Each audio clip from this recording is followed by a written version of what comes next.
Hope everything is fine for you. Today we are talking about the War of Succession, the historical war of Samugarh, which was fought between the Crown Prince Darashko and Prince Aurangzeb Alamgir, two real brothers who fought for the throne in 1658.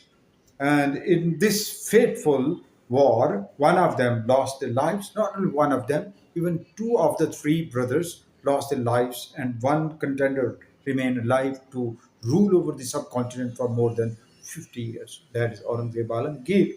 Aurangzeb Alamgir was the contestant for the throne, but he did not disclose it like his real brothers. The Prince Kambaksh and the Prince Bedar Bakht and his other brothers as well, the Darashko.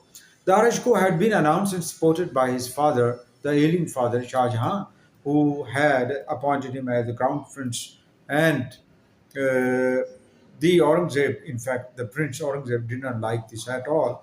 So inherently and secretly he went on to plot against his brother and ultimately succeeded at the Battle of Samugarh.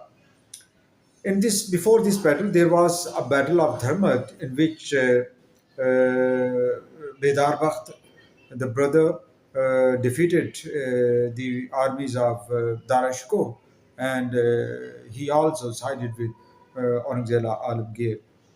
So it so happened that on the day of 29th of May to 1658, the war was fought between these two. The battleground was the Samugarh, quite near Agra, it's almost 14 kilometers away from Agra. And in this war, which was fought fiercely, almost 10,000 people lost their lives. And finally, the armies of the Crown Prince Darashko were routed by the combined armies of Bedar Bakht and Aurangzeb Alamgir. Later, it so happened that Bedar Bakht was also beheaded and killed by his brother Aurangzeb, who ultimately declared that he was the emperor of India. So the Battle of Samgarh is quite interesting. It's interesting in a way that in love and war, there is no principle, and especially in war, when it comes to war of succession, that the three real brothers lost their life. The third brother, in fact, had already been kicked out by Darashko, or in some cases, it is mentioned that the armies of Aurangzeb Alamgir pushed him out of India. He was the governor of Bengal, and his name was Shah Shuja. So rest of his life he remained hiding in Burma or Myanmar, and no whereabouts were known afterwards about his contest or anything else. So Aurangzeb Alamgir proved to be very strict ruler of India, and it is said that he did not have the same kind of religious harmony and the sentiments of religious harmony as his predecessors had, like Akbar, Jahangir, and Shah Jahan. Instead, he was very strict, and it has been narrated that due to his strictness, he succeeded in strengthening his kingdom. But as soon as he died, his kingdom just fell like house of cards.